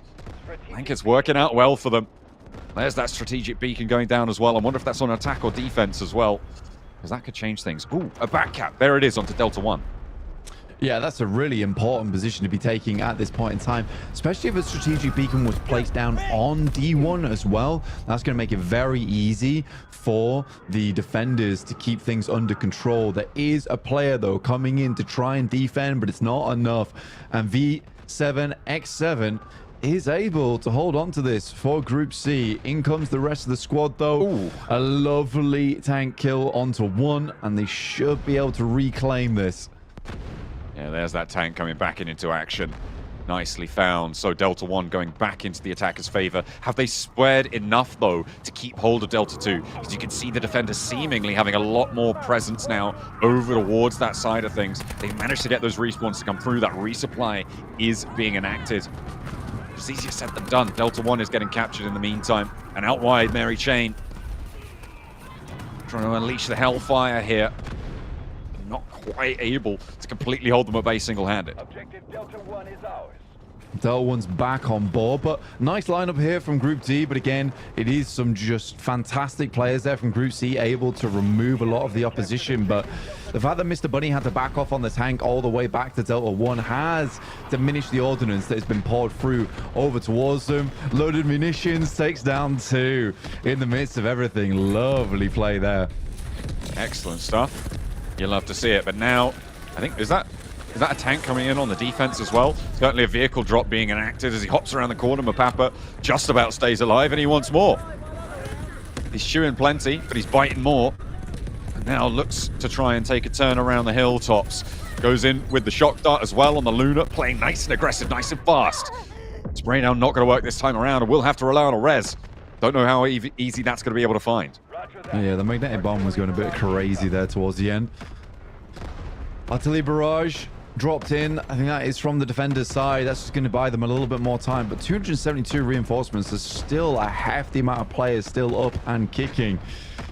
Nice shots there from the vehicle. Taking down a fair few players there coming through from Group D as they attempt to get back onto the point. But heavy damage also accrued on their side. Yeah, do need to be careful. Need to try and get those repairs going as fast as possible. For now, Delta 2 in the control of the attackers in the center point, but there is a little bit of a resurgence coming through from the defense. Holding the players up the hill, allowing the rest of the attackers just to move in on the low ground. Sure, you can stop that wave coming on through, but you're already losing this point. That's a massive play coming through here from that Luna. Takes down 3, but that might just be enough to further push this to the advantage of the attackers. Seems like Delta 2 is being reclaimed slowly but surely. Our Group D running out of that oomph. The armored vehicle there as well, playing on the defense. Has to be evacuated, though, as it goes up in smoke, so that presence no longer felt. Immediately moving through past the cannons. Past that ordnance, past that artillery. and potentially getting overwhelmed here. So starting to lose players. You can see that Delta 2 needs to be bolstered, but Delta 1 now is unleashed. They're allowing the players to fall back. The loss of that armored vehicle really quite important here. It's now out of Delta 1. They surge forwards and take control over the hillsides, overlooking that Delta 2 position. Yeah, this artillery barrage could be massive over on towards the points, getting a lot of work done already. This starts to hit onto the deck. Not sure if that was called in through from the attackers or the defenders. Mr. Bunny still strong in the tank. Mary Chain there in a 1v1 wins it, obviously. That's insane. Crazy stuff coming on through. Look at just the continuous shelling from this tank coming on through. Makes it so hard to hold on the inside. Those corners just get spotted, pinged, and found with those tank shells. Powerful stuff coming on through. And Mr. Bunny giving a masterclass. Look at the spray downs coming on through as well. Goodness me. Luna seeing a lot of action here. Yeah, in terms of close range combat as well, recon arrow through, very, very important. The flicks, though. God damn, from Mapapa. Doing a lot here, and it looks like this might be the fall of Delta 2. Delta 1 had a little bit of a back cap attempt, but it looks like that was handled fast. Delta 2 now in control of Group D. At 206 reinforcements, they should be able to take this one down. Although Delta 1 is still falling, they might need to be worried. Yeah, Delta 1, a lot of players from the defending side actually moved over there and in the midst of a strong moment, but Mr. Bunny, once again, back on the case. He has done a great job. Very much a self-sacrificial role, really, not getting too much into the action down towards Delta 2, but firmly holding on to Delta 2 by himself. And with Delta 1 now in the control of the defenders, that allows them to spawn there, to get a little bit more bolstered and resurge onto Delta 2. But they need to keep a hold of it because Delta 2 is now firmly entrenched. Mr. Bunny doing so much work, but there is going to start to see a lot of explosions sent his way, a lot of rockets, a lot of satchel charges, a lot of magnetic mines lobbed on over towards it. But now comes the regroup. The reinforcements starting to pour on in towards Delta 1, but are they going to trade it for Delta 2 presence? Yeah, this is tough. They need to really keep some presence over towards Delta 2. This might be where Mr. Bunny moves back off here. Player tries to get a little bit close, potentially dropping some magnetic bombs over towards his way. The enemy has taken objective Delta 1. Allied forces are engaging at objective Delta 2. Delta 1 still in control of the defenders. But it seems to be potentially waning here as they're regrouping towards Delta 2. How long can they hold? Can they find these small little openings to try and sneak back over towards Delta 2? Currently playing a lot in those trenches amongst those artillery cannons. Trying to get back over towards Delta 2, but they struggled. They made the attackers struggle to take it in the first place, and it looks like they're going to suffer the same fate. Delta 2 is getting captured, but slowly, and Delta 1 now fully in control of this attack. Yeah, they were split between, and I think for the defenders, it is likely going to be a loss on Delta 2 here. Unless they can muster some forces pretty quickly over towards that position. But a lot of the hilltop towards that west side is controlled by the defenders. Delta 2 not quite captured just yet, though. There's still time. Small moment, but over the top they go. The attack here for Group D, trying to get in towards Delta 2. A bold hop out there, not too sure about that choice, but it should be able to get a fast respawn in time. Some artillery barrages striking down pretty heavy over towards Delta 2. Isolating the center of this area and allowing the attackers on Group D to get back in, getting that res through. 145 reinforcements, so res is very important now for Group D to keep this momentum going, to keep this pressure up as they start to capture over towards the artillery position. They got a lot of players on it, but there's another backfill coming through onto Delta 1 once again. The defenders are not giving up easily here. Not a huge amount of time left, but again, Mr. Bunny being critical in that role of holding them back. Delta 2 almost on the side of the attackers. Can the defenders get to Delta 1 in time? And they cannot. A beautiful resurgence there, and as you said, Mr. Bunny so pivotal in this tank position. I wonder how many points are they going to be able to get for it, though? Is it going to be commensurate to what we've seen other teams go for? We'll have to wait until after the match, but we're moving over to the next stage of this map. Blank, we've gone a lot further than we saw between groups A and B.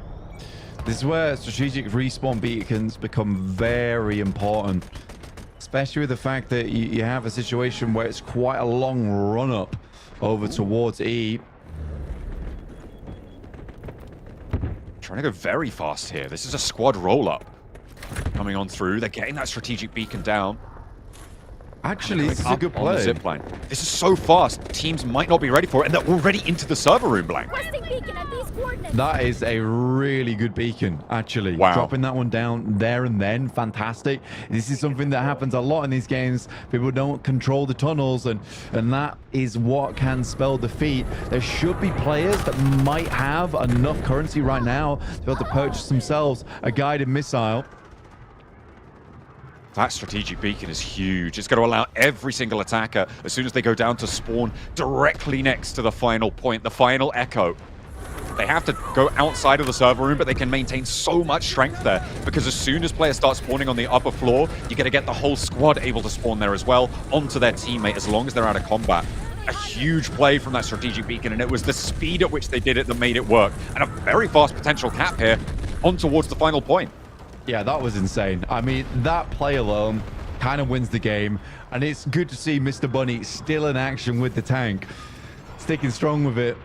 I think E might go down fairly shortly. I mean, the attackers are attempting to get through. Some of the defenders are getting further and further towards the point, but taking control of the warehouse is a pretty big deal up until one of those massive guided missiles come down, in which case it should take out a lot of those attackers.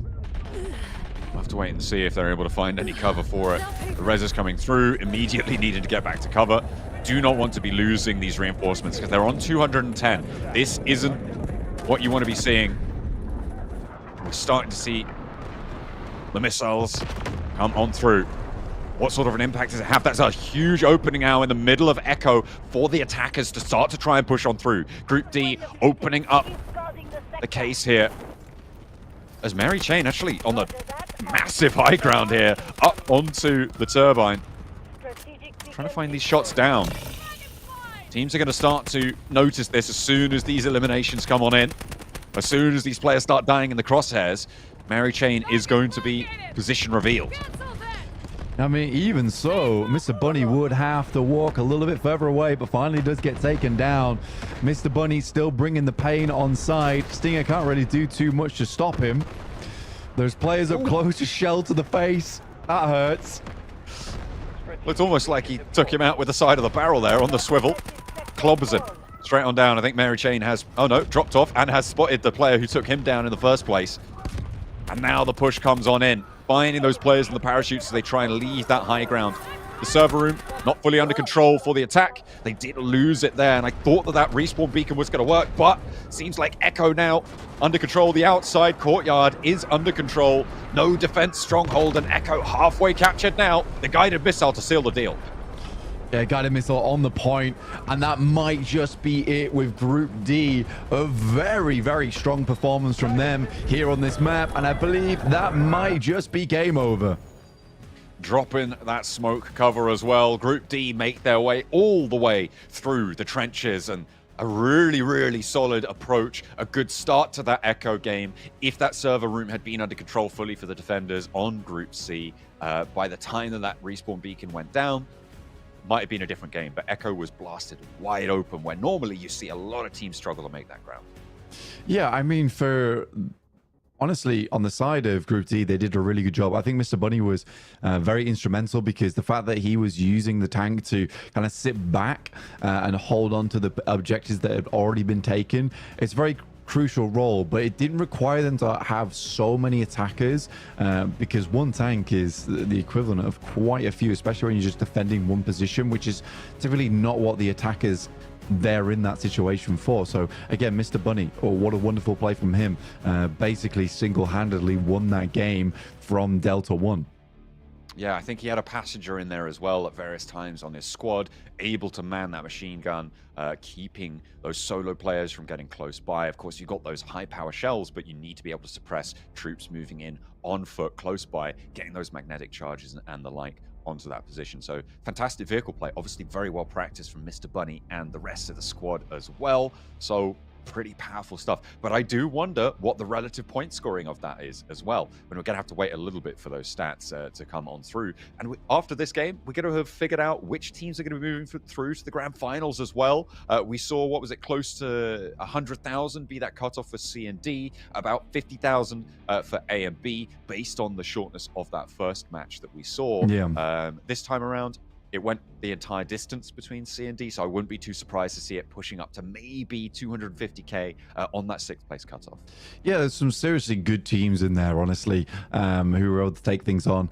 I would hope to see Mary Chain's team definitely make it through to the grand finals. They were pretty significantly strong, even on the defending side. Yes, they lost, but he had such a massive amount of impact. It was crazy. Really loves the toxic, it seems, as well, so fair play. Overall, very, very fun match. There's some pretty big moments in there, and I think that the difference between Group A and B, Group C and D, is that the backfills weren't as well organized, I'd say, where it was only maybe one team trying to go for that backfill, and the response from the attackers was just much cleaner. I think as well there was a much greater willingness, especially in Group D, to drop those vehicles, right? To use those points, not just hoard them for the guided missiles. You only need 1 or 2 and it completely changes the game, right? So if everybody's doing it, it's kind of a waste. And they were able to invest those. We saw specifically Mr. Bunny, right? Obviously, Chief Tank, Commander, very good stuff, you know. Shia LaBeouf, eat your heart out. Brad Pitt, nah, ain't got nothing on Mr. Bunny. They were certainly holding the lines effectively in that tank and marching forwards with the rest of the troops. Having a couple of fast vehicles as well. That attack vehicle really solid through those tunnels towards Echo in those final moments, and was basically what won them the game. Yeah, that was a hilarious moment. It's sad because I didn't remember any of the players' names that was making that play happen. It was too quick. They were off the screen almost immediately. It was too quick. Yeah, they were unreal. I mean, that strategic support beacon being immediately placed down just as they moved on to E was such a big game changer. And then I respect the fact that some other team, as soon as that strategic beacon got taken out, immediately invested their own points to drop another one, because they got the message loud and clear, and they signed the contract because they were on board all the way. But yeah, that's something that I think I'll be using in my own games going forward, because that was so fun to watch. Yeah, absolutely. I mean, you get that top floor under control. Sure, you have a lot of threat, but once like 4 or 5 squads can spawn there with a solo player holding as anchor, you've got so much pressure, right? You drop maybe your own small respawn beacons that you get on the recon classes as well, and all of a sudden, it just becomes so difficult to hold it, because you've got players coming up the hill from the outside, and also the outward pressure from the server rooms as well. So really interesting dynamic in those final moments to come on through. That's not to say that Group C won't be able to get any qualified teams. I mean, there's still a lot of points earned on both sides, and it's not just about winning those games. You do get a benefit for it, but overall, it's going to be a little bit more focused on just what points you're able to earn. Yeah, because they're getting ranked within their own groups as well. Whichever team did the best on Group C, regardless of whether they lost or not, they should be making it through to the grand finals. Here's some highlights, though, that we were able to pick up during these matches. This was the initial push over towards Group C. And I mean, I actually felt like for Group C here, maybe it could have gone a little bit better for them, because they were doing a fairly good job when it came to Alpha. But you can see there Mr. Bunny was just critical from the very beginning. Some crazy tank shots taking down multiple players to open up the path and the way forward for Group D. Knew exactly what he wanted to do, staying out of the thick of it, picking off the stragglers, and just shelling onto important positions when there was nothing else to get done. Really powerful stuff, and that was the first capture that they got. They did it very quickly, Blank. They had 399 reinforcements there, and they swarmed immediately over to the Bravo set. And in general, this is where we see games stagnate if they're going to. Fortunately for Group D, that didn't happen to them. They were able to do a lot, and the back caps coming through from Group C weren't quite there. I think the pivotal turning point for it was when a lot of teams on Group C respawned further back up the hill, thinking that the game, or the stage rather, was already lost. The sector might have already fallen, but that wasn't the case. And if they'd have just kept that cycle going of going Bravo 1, Bravo 2, back cap, it could have been a different game. But unfortunately, they didn't quite get the memo on the pressure that they were able to have. No, and I think that's always a difficult situation. I mean, we saw it a lot in Group A and B in terms of those backfills. Bravo 1 and Bravo 2 seems to be the position where the game is won or lost, really. I mean, Group E, Echo is a difficult point to take, but you can see that if you're unprepared for a quick push like that, then yeah, it's very quickly won over by the attackers if they're able to do that. It's a shame we didn't get to see too much more out of Group A and B because they were both very closely fought, and I just think that, you know, they were just as good as one another, so it's very hard for them to particularly lose this objective between B1 and B2. But it's nice that we actually got to see a full game today, John. Yeah, going all the way as well. Really great stuff. You love to see it, and that's a nice little tour of the trenches. Hopefully, in the grand finals, we'll see a little bit of the other maps as well. That I'm sure you guys at home love to play. If you've downloaded the game for free on Steam, you can check it out there and play not just in these trenches, but plenty of other attack defend game modes, as well as the operations game modes as well that are available, all for free. So make sure you head over and check that one out. Interesting to see how many players were going for this run and gun style. I mean, especially in the trenches, you definitely expect it. You're just hopping around corners with vectors, with SMG 45s. You're doing a lot in those close range positions, and seemingly it's working out very, very well for the majority of players to play in that style, right? We saw, I think, Mary Chain specifically with the SMG 45 be really brutal. Yeah, because you can get some stability attachments on that thing and calibrate it to such a point where, you know, it's effective 50 meters range, which is quite the distance. And we saw Mary Chain actually playing up on D1 on the rooftop, having a huge amount of effectiveness from range there. It's all about the calibration. I mean, that is a fun aspect of the game that you can get really stuck into, or you can just steal someone's build off the internet, which is also completely fine. But it is something that you can work on yourself as well and get something that's truly calibrated for your means and your purpose. Absolutely. If you want to have that fast running gunning playstyle, then stability generally going to be really nice, especially in those hipfire situations. Those tactical stance situations can be really important, but then you trade that off, and if you want to play a little bit more long range, we're not seeing any snipers. I think we're not seeing any snipers, in fact, at all over the course of these entire matches, right? And that's purely because of their point scoring capability. However, when you look at their actual tactical impact, it can be a lot higher, right? You're controlling a lot of those flanks effectively. A lot of the time you have to cross those open grounds. But with the number of stingers that you're going to see, a lot of these smoke trains are just going to cover off those sight lines as well. And in general, it's going to be a little bit more profitable. Yeah, it's really tough to make it work on a sniper, especially in this type of game mode where you are looking for those points. But we have seen a lot of success. I was watching Study the other day, actually hitting some insane shots with just a 3x, which apparently is the best attachment for the sniper, because you don't get any lens glint, which is crazy. I've been moving over towards that a lot because I enjoy sniping, particularly on Luna. But I have had to move a bit more over towards an SMG favored playstyle recently, just because it is so good. I mean, it's just really, really powerful with that SMG 45. I think seems to be a community favorite, and certainly I played with it a few times over the course of the last week, and it feels pretty tidy when you get those builds locked in. Really nice, fast style of play. Particularly enjoy in my attack defend matches, just going for those respawn beacon plays, get around behind enemy lines, drop that spawn beacon, and you can just constantly harass them. It's really good fun. Make sure that you're checking that one out. But over the course of this match, we saw a lot of different styles. We didn't really see any insurgency towards those backlines, except for in those final moments, and that's kind of like a grand version of what we were seeing, right? Of what we saw in that final moment, right?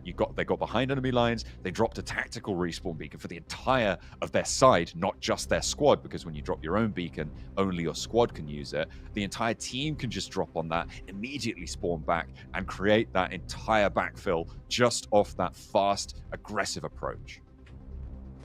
Yeah, again, strategic beacons, although, you know, you probably want to get yourself a guided missile, an artillery barrage, those things are very useful. Strategic beacons are incredibly important to have in position, have them at play. You can see there on our screens, Mr. Buddy all the way in the sight. getting some good work done. I'm surprised no one was able to take down this tank, honestly. And I think that you have to admit that the gunner as well was particularly important, though. I think for quite a few times, Mr. Bunny was both playing the shell gameplay and switching through to the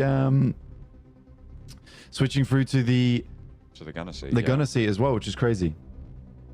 It was, I mean, it was really quite something with this tank play on the outside. I think a lot of the time it was V7, X7, if I'm not mistaken, in that gunner seat. I mean, you could see there, one of the players hopped out. I think that was spawning on Mr. Bunny as sort of this impromptu respawn beacon as well. Of course, you can spawn on any of your teammates. I think you can spawn into a vehicle as well, so having that protection of the tank around you, really nice little pickup. Oh, couple of stats. Okay, meet your memers with the best squad result over the course of that match, with Turbo Supercharge able to get the most points out of it, but only just a massive amount of points earned over the course of it, though. Yeah, we got to see a lot of this team as well. We got to see Mapapa in action, who was more like the big daddy of the match there, with 22k overall. Some very, very clean gameplay from him. But Turbo Supercharge, you talked about this guy earlier on. You wanted to see some fast gameplay. He certainly gave it to you. Absolutely. 68 kills. Wow. Really good stuff there. Emberson, the resident medic on the squad, 23 rescues as well. Very evenly distributed on their point scoring situation. So very good stuff there coming on through from Meet Your Memers. Let's take a look at the best score, and it was Mr. Bunny topping the tables. Look at that. The tank gameplay works out. The vehicle investment has played incredibly for them. And over the 27k mark, they will be top profiteers there. And you can see the second player from that team is down in 9th, but look at that. Meet Your Memers are all on this front page blank, all in the top 8. Yeah, very good. It's just a slight bug here. Don't worry about it. Mr. Bunny was on attack and not defense, and it was Mary Chain, the only defender with 21k points, the only defender to make it onto the top 10 page, and rightly so. He was absolutely insane for all of those matches. Doing a lot of work on that defense. That extra little bump you get for winning, though, it's just going to be a little bit too much to handle. However, over 20k earned, and I'll be interested to see what these point scores look like. Are we going to see that 250k margin reached? Potential, definitely, to make that one work. So we'll have to wait and see once that's all locked and loaded. Yeah, we'll get those stats for you as soon as possible. We're still working through them in the back end, so don't worry. But yeah, Mr. Bunny, what a game from him. Even able to overtake Turbo Supercharge with those 68 kills. Insane stuff indeed. Really, really good to see. Best kills, obviously, goes through to Mr. Bunny as well. 102 kills. Goodness me, just shows the power of the tank. Sure, you can't really back up your team as well, and you basically leave them to a 3-man unit, but when you're able to put out this amount of performance in the tank, who cares at that point? Absolutely. Clocking the century on that match. That is incredible stuff coming on through. And Logistic Gamer as well, bringing up the team on that high elimination count in 4th place overall. As we look for the assists, that is... okay, Merliver is probably going to be most of those assists over towards Mr. Bunny. I wouldn't be too surprised if he was in the gunner seat for a lot of that match. You do get that passenger assist coming on through, and that's a lot of points you can earn too.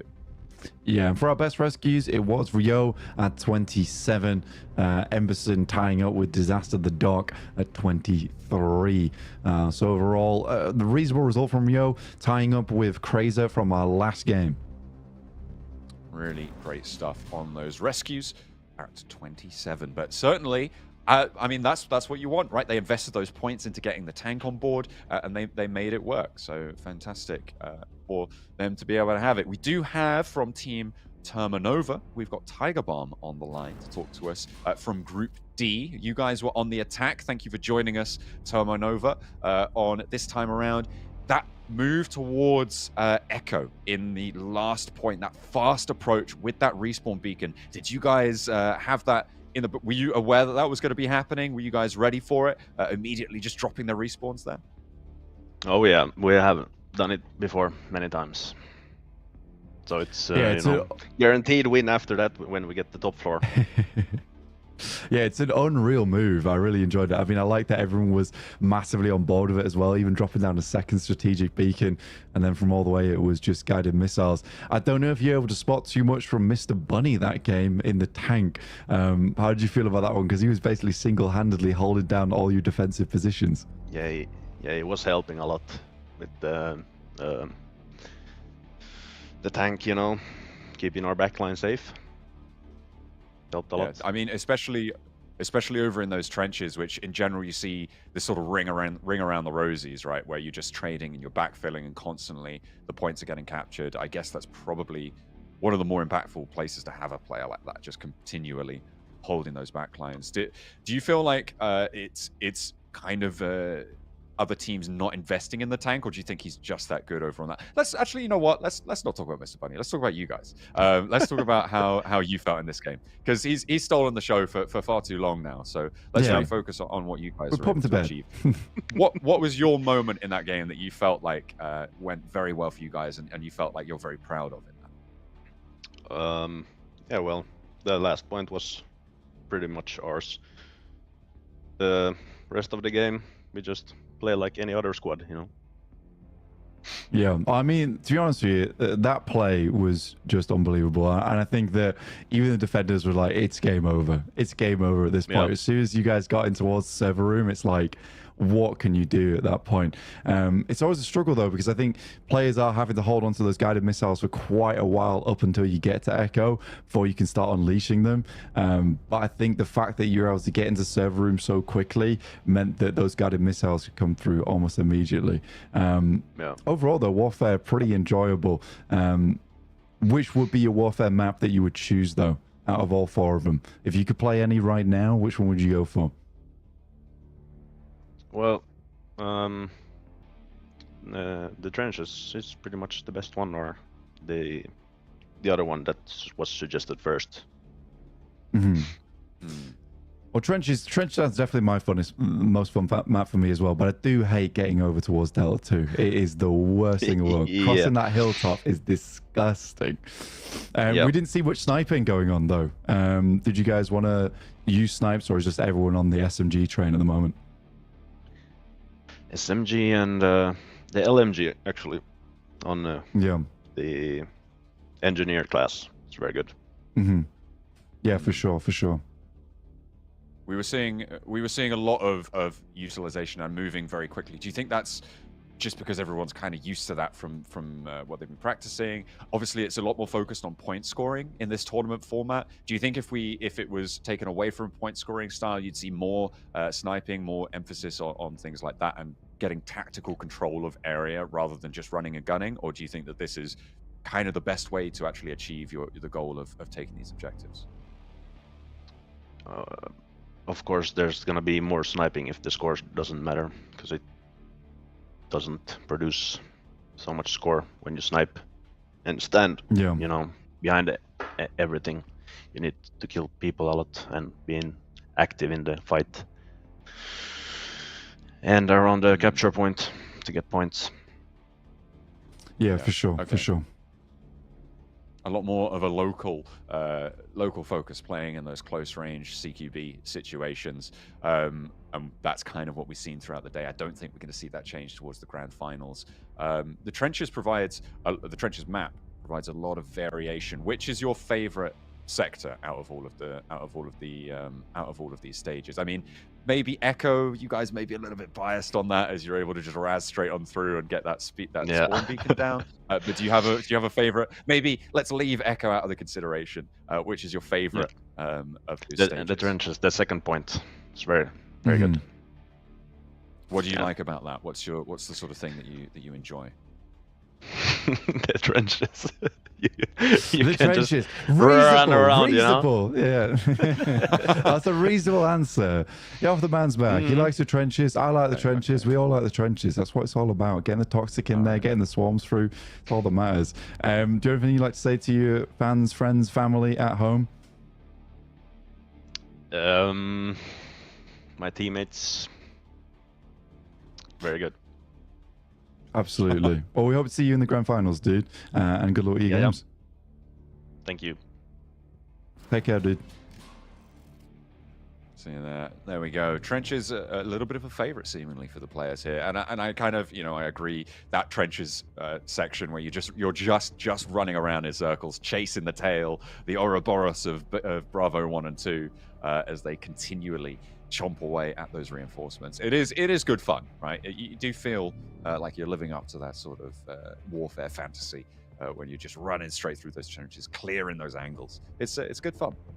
Yeah, absolutely. I think that, look, man, the guy is completely reasonable in saying the trenches is fun part. And then you're asking what he likes about the trenches. What's the trenches? Of course, it's the trenches. Okay. Likes the trench bit. Be reasonable. Be reasonable. But overall, very fun match there. Over between C and D, and again, what an unbelievable play from them to be able to get up towards E and then just drop that strategic beacon, basically winning the game single-handedly from that point onwards. And maybe some other teams weren't too happy about that, considering they didn't have a whole lot more time to accrue points because the game was just over in the matter of an instant. Yeah, it was nice and swift there to take over Echo.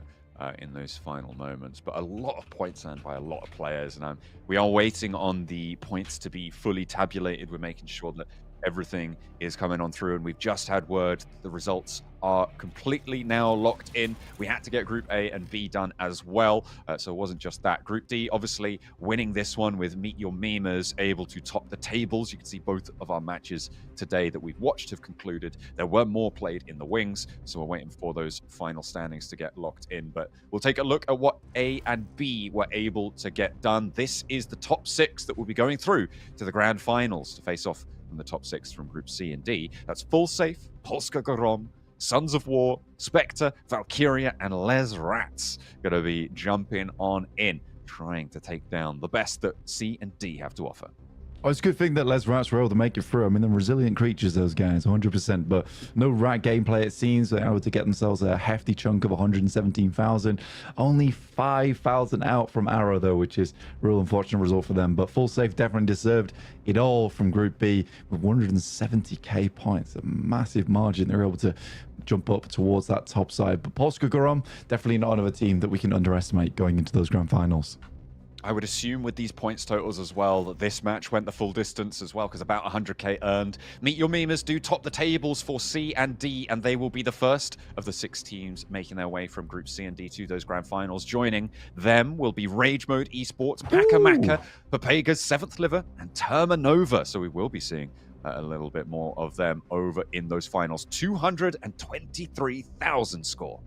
Yeah, and just 300 points in between them and TacticalNuke. Damn, that's got to feel bad. But that ending, I think they definitely deserve to make it through. Definitely had much longer games there from D and C, it would seem. But Meet Your Memers, 220k at the top. Fantastic stuff. Pakamaka making it through alongside with Pepegas, 190k points. So those are your overall standings for Group A and B and D and C. Really, really fun to watch all those teams go head-to-head against one another today. So those top 6 teams from either group will be going forwards to the grand finals. Joining them will be 1 invited team per side, which means that there will be 7 teams of 4 players on either side when we go into the grand finals on Sunday. That will be where we have the EU finals for Warfare. There is plenty more Delta Force content, though, coming your way over the next few days, even this evening. If you've got the time, if you're staying up late, if you're in Europe, or if you're up a little bit early to watch the show here and you're in America or in the relevant time zones for that, you will have a Warfare tournament for yourselves over later today with the Americas taking on their chance to jump into the trenches, see what they're able to do. And of course, tomorrow we've got more operations to come on through. The grand finals of the operations tournament that we started yesterday will be coming to your screens tomorrow for both Europe and America before we trudge our way inexorably towards those Warfare finals on Sunday. Absolutely. It's going to be a lot more Delta Force here for you on the channel. So don't worry, you've got 2 more days and another whole region to watch if you fancy it as well for some of these community tournaments, which are starting to heat up in quite a big way. We've had some real insane gameplay, so it's awesome to see that one. Yeah, very happy with how things have unfolded. Thank you guys for watching. We are going to be going now for today, but make sure you tune in for the rest of the tournaments that we've got on offer. You can find out all about that on the various channels, on the various socials that I'm sure you guys can find. We'll see you guys tomorrow.